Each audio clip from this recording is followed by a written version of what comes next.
Salam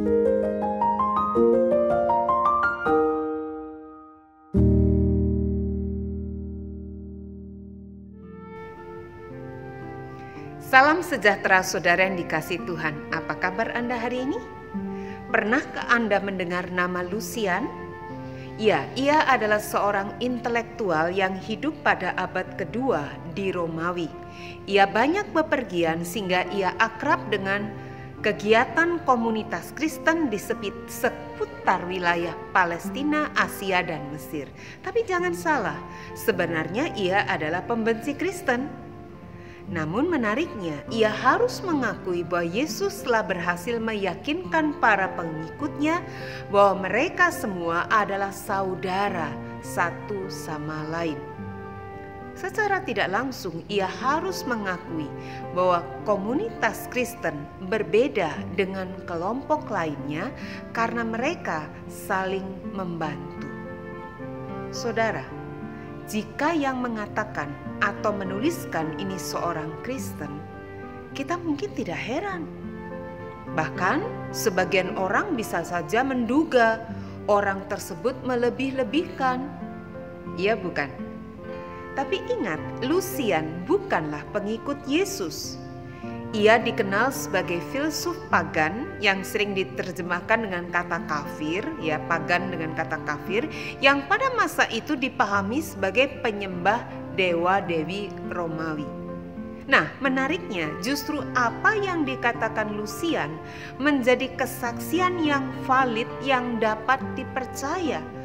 Oleh karena ia tidak punya motif untuk diam-diam mempromosikan kehidupan Kristen.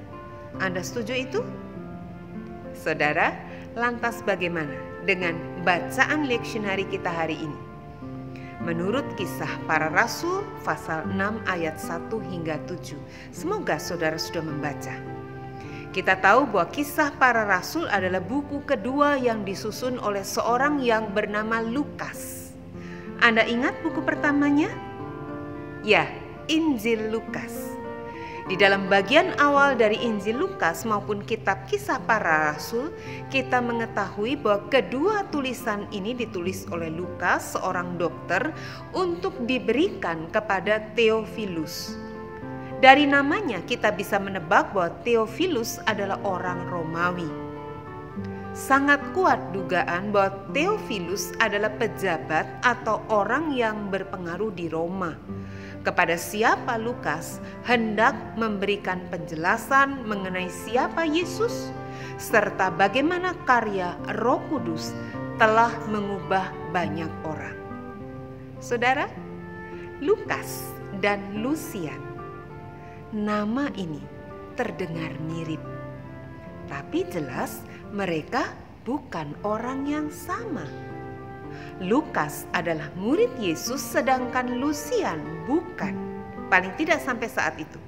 Menariknya, keduanya menuliskan hal yang sama mengenai bagaimana cara hidup murid-murid Yesus di gereja mula-mula pada abad-abad permulaan. Dan khususnya bacaan kita hari ini menunjukkan seperti apa para rasul memperlakukan para janda. Kita tahu pada masa itu kehidupan para janda sangat bergantung pada belas kasihan orang lain.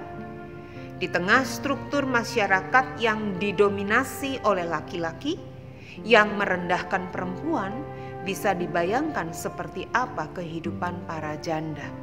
Mereka sama sekali tidak otonom, tidak mandiri. Nah, menariknya ketika para janda itu mulai mengeluh karena mereka merasa tidak mendapatkan perhatian yang cukup, para rasul ini segera memberi respon.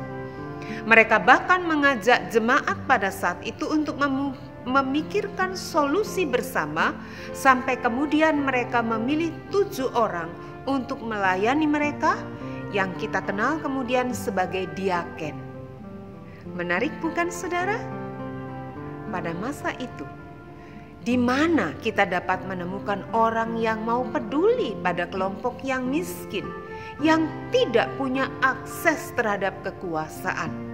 Rasanya bukan hanya di masa itu atau masa lalu, bahkan di masa kini juga. Hingga kini kebanyakan orang hanya peduli pada orang yang punya kekuasaan dan kekayaan.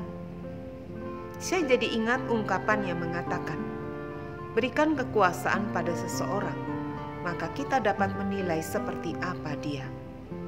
Selama orang tersebut tidak punya kekuasaan, mungkin ia tampak baik-baik saja.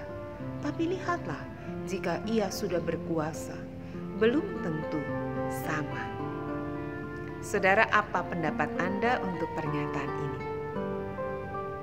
Ya, hari ini kita belajar bahwa meskipun para rasul memiliki kuasa, mereka betul-betul memiliki kualitas sebagai murid Kristus, sama seperti gurunya.